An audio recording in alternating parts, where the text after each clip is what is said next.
आज मेरी शादी थी। हर लड़की को अपनी शादी को लेकर कुछ सपने होते हैं, वह अपने आसमान अपनी शादी के लिए बचा कर रखती है। लेकिन मेरी शादी जो हुई थी वह दूसरी शादियों से ज़रा अलग थी। यह शादी कम और कम सौदा ज़्यादा थी। मेरी मजबूरी का सौदा मैं विदा होकर अपने ससुराल आ गई। मेरे ससुराल में सिर्फ मेरा पति और मेरे ससुर ही थे। मेरा स्वागत करने के लिए वहाँ पर कोई नहीं था। मुझे सीधा मेरे पति के कमरे में पहुँचा दिया गया। मैं दुल्हन बनी बैठी थी, सादा के जोड़ा पहनी। कम से दुल्हन आने वाले वक्त से डर की वजह से मेरा दिल तेज़ी से तेज धड़क रहा था और हाथों पर बार बार पसीना आ रहा था। मुझे अपने पति के बारे में सुनी गई बातें दिमाग में घूम रही थी। अरे इससे शादी मत करो, वह पागल है। अरे वह तो साइको है। अरे तुम तो अच्छे भले पढ़ी लिखी लड़की हो, फिर क्यों इस पागल इंसान से शादी करने को बेवकूफ़ बन रही हो। एक के एक बाद एक बात मेरे दिमाग में चल रही थी। घबराहट से कल सूख चुका था और मैं अपनी घबराहट पर काबू पाने की कोशिश कर रही थी। कितने में मेरा पति अंदर चला आया। मैं थोड़ा सिमट गई। वह आकर मेरे पास बेड पर बैठ गया और मुझसे कहने लगा कि अपना घूंघट उठाओ। मुझे बात बहुत अजीब लगी, लेकिन मैंने पहले ही अपने पति के बारे में इतनी अजीब अजीब बातें सुन रखी थी, इसलिए मैंने उसके बात मानी और अपना घूंघट हटा दी। मगर जैसे ही मेरी निगाह उसके चेहरे पर पड़ी, मैं तो चौंक उठी और उसने भी चौंक कर अजीब नज़रों से मेरी तरफ देखा और कितनी देर तक लगे मुझे देखता रहा। और ना जाने उसे क्या हुआ, वह एकदम से उठकर कमरे से टेरिस पर चला गया। मेरा नाम मानवी है और मैं गरीब आने से संबंध रखती हूँ। घर में मेरे अलावा माँ, पिताजी और एक छोटा भाई भी है। भाई यह भी छोटा था और गवर्नमेंट स्कूल में पढ़ा करता था, जबकि मैं इंटर करके स्कूल के एक मशहूर यूनिवर्सिटी के स्कॉलरशिप पर पढ़ रही थी। यहाँ पर मेरी जैसी लड़कियाँ बहुत कम थी जो गरीब फैमिली से हो। यहाँ पर अच्छे अच्छे अमीर घरों की लड़कियाँ और लड़के पढ़ा करते थे, इसीलिए मैं शुरू से ही अपने आप में ही मगन रहती थी। मेरे कॉलेज में भी किसी से दोस्ती नहीं हुई थी और अब यूनिवर्सिटी में भी मैं किसी से दोस्ती नहीं की। बस प्रोजेक्ट के लिए क्लास का जो ग्रुप सर ने बनाया था उससे उनके साथ कभी कभी स्टडी डिस्कस कर लेती थी। लेकिन इन्हीं दिनों में जयपुर से एक लड़का राहुल माइग्रेट होकर हमारे डिपार्टमेंट में आया। उसके आते ही पूरे डिपार्टमेंट में उसकी चर्चा होने लगा। बहुत हैंडसम था और हर लड़की से बात करने की तमन्ना रखता था। मैंने भी जब पहली बार उसे देखा और एक कहा तो अपना दिल दे बैठी। लेकिन अब तो मेरा चांद ऐसा चांद था जिसे मैं छोड़कर ही तमन्ना तो कर सकती थी, लेकिन नहीं कर सकती थी। मेरे साथ ऐसा पहली बार हुआ था, लेकिन मैं फीलिंग्स को दिल में दबाए रखा और कभी किसी पर जाहिर नहीं होने दिया। क्लास में जब अपने ग्रुप बने तो राहुल मेरे ग्रुप में शामिल हो गया। अब अक्सर यह होने लगा कि हमारी बातचीत बढ़ती ही पढ़ाई ही सिलसिले में होने लगी। कभी कभार राहुल मेरे नोटिस भी बना देता। बहुत तरह से पढ़ाई में मेरी मदद करता है। इसमें असाइनमेंट में मेरे साथ मेरी मदद करता, जबकि किसी और लड़की से वह बात भी नहीं करता था। कुछ लड़कियां तो मुझसे कहने लगी कि राहुल तुम्हें पसंद करता है, लेकिन मैं उनकी बात एक कान से सुनकर दूसरे कान से निकाल देती, क्योंकि मुझे अपने औकात का पता था। बेशक मैं बहुत खूबसूरत थी, लेकिन मेरा स्टेटस राहुल के स्टेटस के साथ मैच नहीं करता था और वह कोई पागल था जो इतनी अच्छी लड़कियों को छोड़कर मुझे पसंद करता।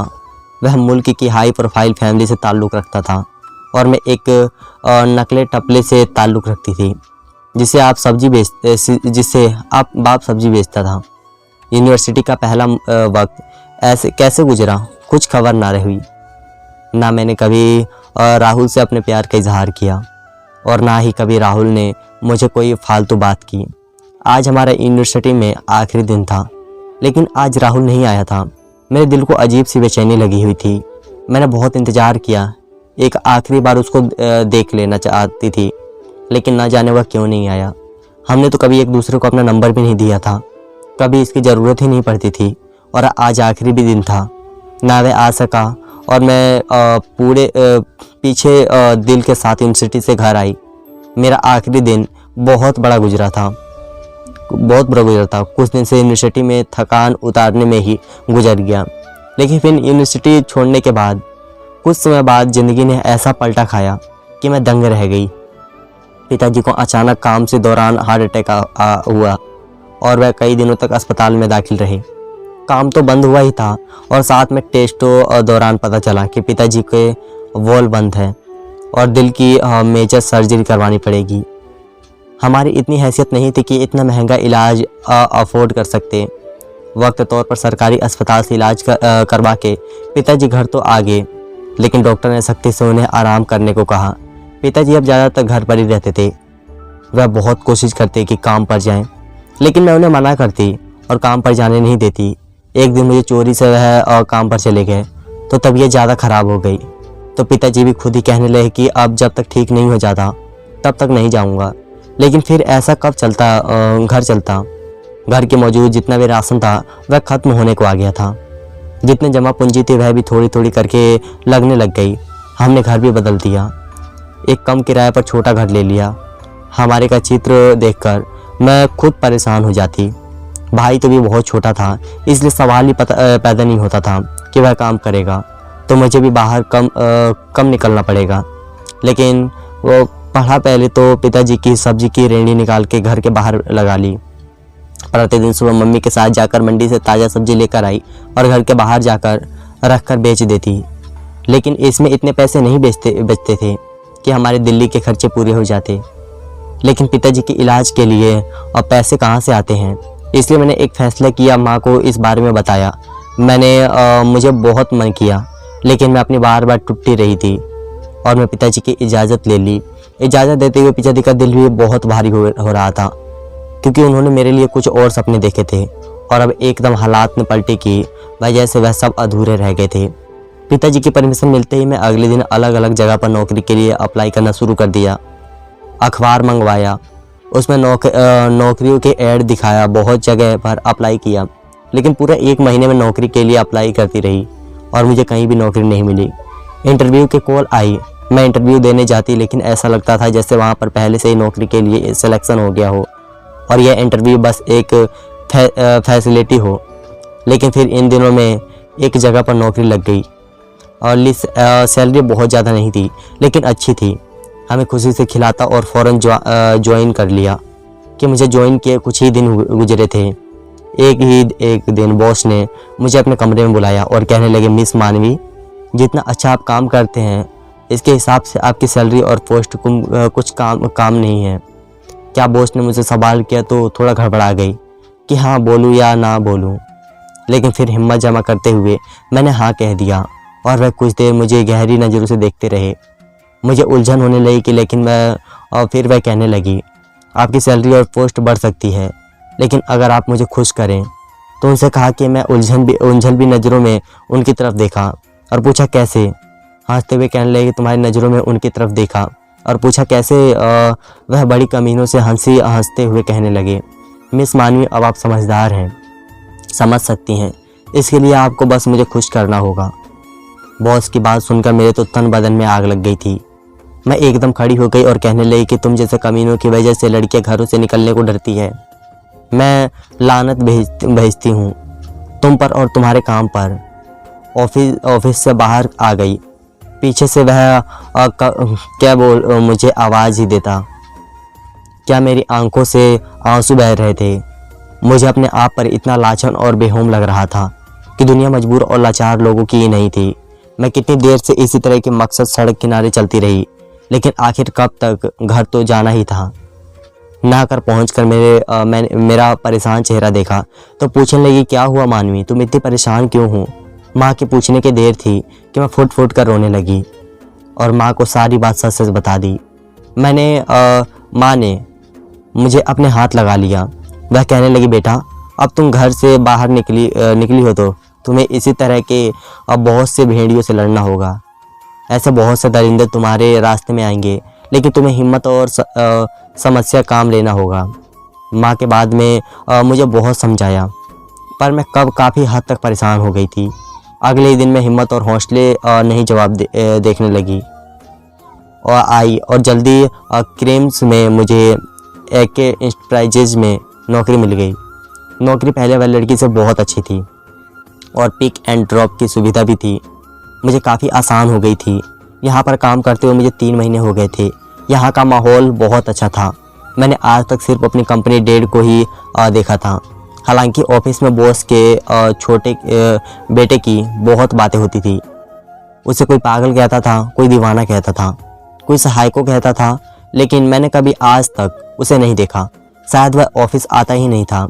मैंने भी अपने काम से काम रखती थी। लेकिन फिर इन्हीं दिनों बॉस ने वर्कर्स की एक एजेंट मीटिंग बुलवाई और उनकी तरफ से एक अजीब ऐलान सुनने में आया। बॉस ने कहा था कि जो भी लड़की मेरी बेटी से शादी करेगा और उसके साथ पूरे 24 घंटे गुजारेगा तो मैं उसे बहुत बड़ी नाम से तौर पर दूंगा। मुझे बॉस की बात अच्छी नहीं लगी। ना जाने उनके बेटे में क्या मसला था कि बॉस ने इस तरह का ऐलान किया था। लेकिन फिर बराबर यह बात सुनने को मिलती रही। कोई भी लड़की और बॉस के बेटे के साथ शादी के लिए तैयार नहीं थी। लेकिन यह बात सुनकर मेरे दिल में बार बार यही ख्याल आ रहा था, इतने ज़्यादा पैसे मिलेंगे तो मैं बॉस के बेटे से शादी कर लेती हूँ। इन पैसों से मैं पिताजी का इलाज करवा सकती हूँ और एक बार पिताजी ठीक हो जाए तो हमारे सारे मसले हल हो सकते हैं। और फिर कौन सा यह सच की शादी होगी, सिर्फ एक सौदा ही तो है ना। लेकिन दिमाग इस बात को झटक देता। दिल और दिमाग की जंग जारी थी। फिर और दिल जीत गया और मैंने इस आग में कूदने का फैसला करते हुए बॉस को हाँ कर दी। मेरी बात सुनकर बहुत खुश हुए। इस वक्त रविवार का दिन से शादी के लिए तय कर दिया गया। मैं घर आकर माँ से बात की तो माँ बात सुनते ही शौक में चली गई। मुझे खफा हो गया। पिताजी का भी रवैया मन से अलग न था। दोनों ने मुझे इस काम को करने से मना किया, लेकिन मैं अब तक तय कर चुकी थी। और सबसे बड़ी बात तो मुझे इन पैसों का लालच था जिससे मैं पिताजी का इलाज करवा सकती थी। इसके अलावा मुझे और कोई ऑप्शन भी तो नज़र नहीं आ रहा था। माँ पिताजी एक दो दिन नाराज़ रहे, लेकिन फिर मुझे समझाने बैठ गए। लेकिन अब मैं समझने में हाथ से निकल चुकी थी, इसलिए मैंने उनकी बात नहीं मानी और रविवार का दिन भी आ गया। सदा के फंक्शन में हमारी शादी हो गई। मैं अभी तक अपने पति का चेहरा नहीं देखा था, लेकिन उसका नाम सुनकर मैं चौंकी ज़रूर थी। लेकिन उसके नाम की तो बहुत से लोग होते थे। अभी वह राहुल तो बिल्कुल ही नहीं हो सकता। उसके आने से तो दिल धड़क जाता है, जबकि यह तो ना जाने कौन पागल और साइको था। मैं फिदा होकर ससुराल आ गई। तभी जब मैं कमरे में तुम्हें देखा तो मेरी हैरत की सीमा ना रही। अपनी कहानी सुनते हुए मैं राहुल की तरफ देखा, जो बड़ी गहरी और प्यार भरी नज़रों से मुझे ही देख रहा था। मैं शर्मा आती रही। लेकिन फिर उसने पूछा कि तुम्हें क्या हुआ है, क्यों तो मैसेज आई, क्यों होते जा रहे हो, क्यों तुम्हारे बारे में ऐसा मशहूर है। मेरी बात सुनकर राहुल ने गहरी सांस ली और वह कहने लगा कि जब मैं जयपुर से माइग्रेट होकर दिल्ली यूनिवर्सिटी में आया तो यहाँ के डिपार्टमेंट में इंटर होते ही पूरी नज़र तुम पर पड़ी थी। तुम एक तरफ बेंच पर बैठी, मैंने कुछ नोट्स बना रही थी। इन सब मॉडल और फैशन की मारी लड़कियाँ जिन्होंने मेकअप करके खुद के केक पेस्ट्री बनाया हुआ था, तुम उनके बिल्कुल अलग नज़र आ रही थी। तुम्हारा चेहरा इस तरह के मेकअप के पाक और बहुत प्यारा लग रहा था। तुम्हें दुपट्टा उड़ा हुआ था और वह सीधी सादी प्यारी लड़की लग रही थी। मैं कुछ पल बस तुम्हें देखता रहा। ऐसा नहीं था कि मेरी ज़िंदगी में पहले लड़कियां नहीं आई थी, लेकिन मैं सिर्फ वक्त गुजारने के लिए आई थी। लेकिन तुम्हें देखकर मैं पहली नज़र से ही मोहब्बत का शिकार हो गया और मैंने वही खड़े खड़े फैसला कर लिया कि सिर्फ तुम्हें ही अपनी पत्नी बनाऊंगा। और यह सोच आते ही एक सुकून सारा दिल में उतर गया। मुझे इतना देखकर तुमसे बात करना अच्छा लगने लगा। इन्हीं दिनों में पापा की तरफ से मुझे शादी का प्रेशर बढ़ने लगा। दरअसल दिल्ली से पापा ने मुझे बुलाया, इसीलिए था मैंने इन्हें तुम्हारे बारे में बताया। लेकिन स्टेटस की वजह से पापा ने मुझे साफ साफ इनकार कर दिया और तुमसे मिलना भी गवारा नहीं किया। उन्हें तुम्हारी मोहब्बत खूबसूरती से कोई मतलब नहीं था। वह अपने ही जैसे बिजनेस क्लास फैमिली से मेरा रिश्ता कराना चाहते थे, जिससे वह अपने बिजनेस को चार लगा सके। मैं उसे बार बार मना करता रहा, लेकिन उन्होंने मेरी एक ना सुनी और एक जगह पर मेरा रिश्ता तय कर दिया। मैं इसलिए आखिरी दिन तुमसे मिलने यूनिवर्सिटी में आया था। मुझे पता था कि तुम मुझे पसंद करती हो, लेकिन मैं आखिरी दिन तुम्हारी आज और उम्मीद नहीं तोड़ सकता था, इसलिए मैं यूनिवर्सिटी नहीं आया। पापा ने मेरी मम्मी धूमधाम से शादी कर दी। मैंने पापा की मर्जी के आगे एक न दिया, लेकिन उसके बाद मैं चुप रहने लगा। मेरी मंगेतर अक्सर मुझे बाहर ले जाने के लिए आती, मुझे महंगे महंगे गिफ्ट देती। वह मेरे साथ वक्त गुजारना चाहती थी, लेकिन मुझे यह सब बिल्कुल अच्छा नहीं लगता था। मुझे बार बार तुम्हारा ख्याल आता और फिर एक दिन मैं यूनिवर्सिटी के क्लास डिपार्टमेंट में तुम्हारे घर का पता निकलवाया और तुम्हारे घर पर भी गया, लेकिन वहाँ से पता चला कि तुम लोग तो घर छोड़कर जा चुके हो और मैं बहुत नौवीं हो गया। अब इतने बड़े शहर में तुम्हें कहाँ से ढूंढूं। इसके बाद में जैसे खुद ही चैट हो गया। इन्हीं दिनों में ऐसे हालात में मेरा अपने मंगेतर के साथ झगड़ा हो गया। वह मुझे किसी कंटेस्ट से लेकर जाना चाहती थी, जबकि मेरा बिल्कुल दिल नहीं कर रहा था। इसलिए मैंने उसे साफ साफ इनकार कर दिया कि मुझे बार बार तंग ना करो। उसको मेरा इनकार बहुत बुरा लगा और उसने अपने पापा से मेरे प्रस्ताव के बारे में शिकायत कर दी। उसके पापा ने मेरे पापा से बात की और घर में तूफान उठ गया। पापा ने पहले तो मुझे बहुत बुरा भला कहा और फिर पापा ने मुझे साफ साफ वार्निंग दे दी कि मुझे उस लड़के से माफ़ी मांगनी होगी और अपना बताओ ठीक करना होगा, वरना उसके बिजनेस को भी नुकसान था और हमारे रिश्ते को भी। लेकिन मेरा ऐसा कोई इरादा नहीं था। मैंने ना तो लड़की से माफ़ी मांगी और ना ही अपने रिश्ते को ठीक किया। इसके नतीजे में हमारी मम्मी टूट गई। पापा मुझ पर बहुत गुस्सा हो गए। फिर पापा ने एक और जगह पर मेरा रिश्ता पक्का कर दिया और मुझे उस लड़की से मिलने जुलने के लिए बहुत कुछ समय दिया। पापा चाहते थे कि हम एक दूसरे को समझ जाएं और फिर जल्दी वह हमारी शादी पक्की कर दें। लेकिन मैं भी सिर्फ घर पर ही पड़ा रहता था। मेरा दिल नहीं करता था कि मैं कहीं बाहर जाऊं। पापा मुझे बहुत डांटे, दुपट्टे अक्सर मुझे समझाते, लेकिन मेरी बात मानने को तैयार नहीं थे। कुछ वक्त बाद पापा थी, वह मुझे वक्त देते और मेरे साथ खाना खाते, लेकिन मुझे था जब मुझे उनकी ज़रूरत थी तब तो बिजनेस जमाने की फिक्र में लगे रहते थे। मेरा यह रिश्ता भी ख़त्म हो गया। मेरे पापा को साफ साफ मना कर दिया था अभी मेरे लिए कोई रिश्ता ना देखे, ना ही मुझे अपनी शादी करनी है। मुझे कुछ वक्त दे। पापा भी शायद अभी इस बात को समझ गए थे, इसलिए उन्होंने मुझे संभालने के लिए वक्त दिया। कुछ दिन इसी तरह से गुजर गए। पापा ने एक लोटे बेटे को दुनिया से अलग और दुनिया से देखते हुए देखा तो उन्हें अच्छा नहीं लगता। सर वह मेरे दोस्त को कॉल करके बहाने से घर बुला लेते ताकि मैं खुश हूँ, लेकिन मैं भक्ति तौर पर तो बहल जाता और फिर बाद में उस हालात का शिकार हो जाता। कुछ दिन बाद बाबा मुझसे कहने लगे कि तुम उस लड़की को ढूंढ लो। अगर तुम 1 महीने के अंदर उसे ढूंढने में कामयाब हो गए तो मैं तुम्हारी शादी उससे करवा दूंगा, वरना फिर तुम्हें मेरी बताई हुई लड़की से शादी करनी होगी। पापा की शर्त मानकर मैं बहुत ढूंढा। तुम्हारे पुराने मोहल्ले भी गया, वहाँ से तुम्हारा नया पता लिया, लेकिन उन्होंने जो पता दिया वह गलत था। पापा के बारे में मुझे कुछ पता नहीं था। 1 महीने कैसे गुजर गया मुझे कुछ पता नहीं चला। मेरे पापा क्योंकि तुम्हारी कोई तस्वीर भी ना थी और ना ही तुम्हारी किसी कोई दोस्ती थी जिसे मैं तुम्हारे बारे में पूछ सकता।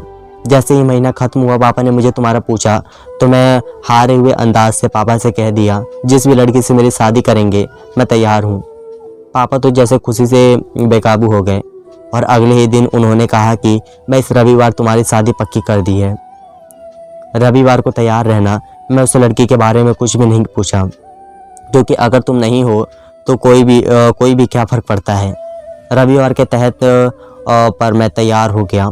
शादी के दौरान तुम्हारा नाम सुनकर मैं चौक जरूरा था, मगर मानवी नाम की लड़की ना जाने कितनी इस दुनिया में होंगी, मैं यह सोच क्या रहा है। और फिर तुम्हें अपने कमरे में देखकर हैरान हो गया हूँ।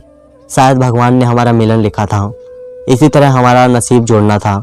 और देख लो आज हम एक हो गए हैं। राहुल ने कहते हुए अपना हाथ आगे किया तो मैं भी उसको हाथ पर अपना हाथ रख दिया। अगले दिन सुबह में और राहुल बहुत खुश अपने कमरे से बाहर निकले और जाकर पापा से मिले। पापा हम दोनों को एक साथ कुछ देखकर बहुत हैरान हुए और फिर हम दोनों को एक साथ गले लगा लिया। उनकी आंखों में भी कहीं शायद वह भी राहुल की इस हालात की वजह से बहुत ज़्यादा परेशान भी थे और अब उसे खुश देखकर उन्हें अच्छा लगा। हम सब मिलकर नाश्ता करने लगे। राहुल मुझे थोड़ी देर बाद हर चीज़ उठाकर मुझे दे रहे थे। मुझे बहुत अच्छा लग रहा था और पापा हैरानी से राहुल को देख रहे थे।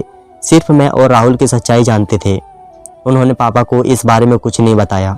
मैंने और राहुल ने एक दूसरे से वादा किया था कि यह बात हम कभी किसी दूसरे को नहीं बताएंगे कि हम एक दूसरे को पसंद करते थे और मैं वही लड़की हूँ जिससे राहुल शादी करना चाहता था। पापा को भी सच्चाई का पता नहीं था, इसलिए वह हमें खुश देखकर बहुत खुश थे कि अचानक राहुल पापा से कहने लगे, पापा मैं दरअसल आपका धन्यवाद करना चाहता हूँ। क्या आपने मानवी को मेरी ज़िंदगी का साथी चुना? इससे बेहतर लड़की मेरे लिए कोई भी नहीं हो सकती है। राहुल यह कहते हुए उठकर पापा के गले लग गए। पापा की आंखों में आंखें भर गई।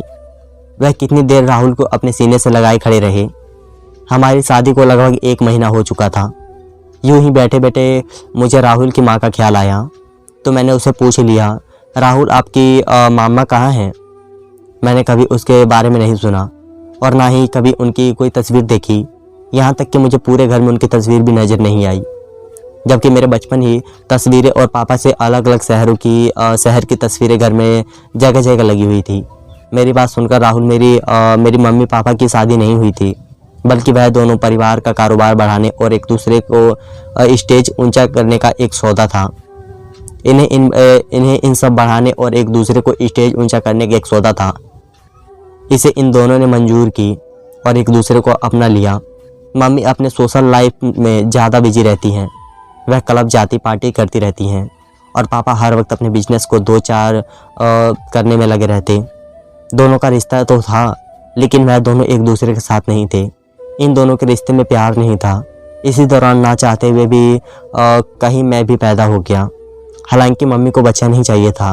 वह अभी अपने पैरों में किसी तरह से भेड़िया नहीं डालना चाहती थी, लेकिन शायद भगवान को कुछ और ही मंजूर था और मैं दुनिया में चला आया। फिर पैदा होने के कुछ दिन तक मम्मी पापा का आपस में मूड अच्छा रहा, लेकिन फिर उनके बीच वही दोबारा झगड़ा शुरू होने लगा। मम्मी को आपत्ति है, लेकिन पापा को ऐतराज़ होता कि मैं जब घर आता हूँ तुम घर पर मौजूद नहीं होती। क्यों? इस तरह करते करते इन दोनों के झगड़े बढ़ने लगे। मैं उस समय 8 साल का हो चुका था। इन्हीं दोनों मम्मी का अफेयर सुनने में आया। मम्मी अपने से कम उम्र लड़के के साथ अक्सर दिखाई देने लगी थी। पापा को वैसे तो बिजनेस में फुर्सत नहीं थी, लेकिन उन्हें कोई ना कोई मिलने वाला मम्मी के बारे में तो बता देता। जब भी पापा को ऐसे कुछ पता चलता तो वह नशे में घर आते और मम्मी को गंदी गंदी गालियाँ देने लगते। लेकिन एक तो वह नशे में होते और फिर दूसरे मम्मी उन्हें ऐसा करने से रोक दी थी।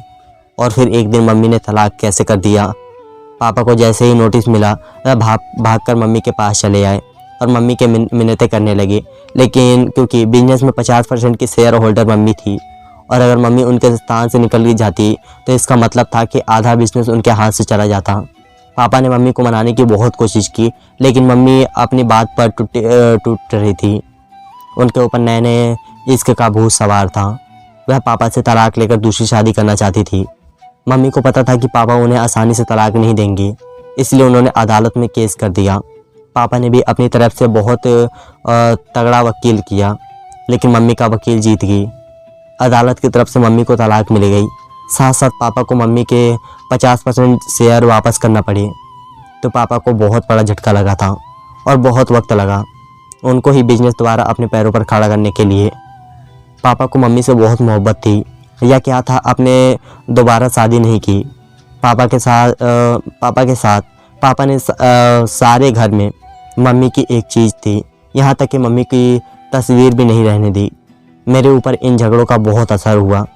मम्मी की बेवफाई और रोज़ रोज़ के झगड़े मुझे भरोसा ख़त्म करते गए और एक तरह की ज़िंदगी अपने लिए नहीं चाहता था, जिसे ना घर का ख्याल होना, अपने पति को अपने बच्चों का जैसे यह तो पता हो कि शाम को तैयार होकर उसकी क्लब जाना है, लेकिन यह ना पता हो कि शाम को उसका बेटा और पति क्या कहेंगे। मर्दों से अपनी तारीफ सुनकर अच्छा लगता हो, मुझे ऐसी औरत नहीं चाहिए।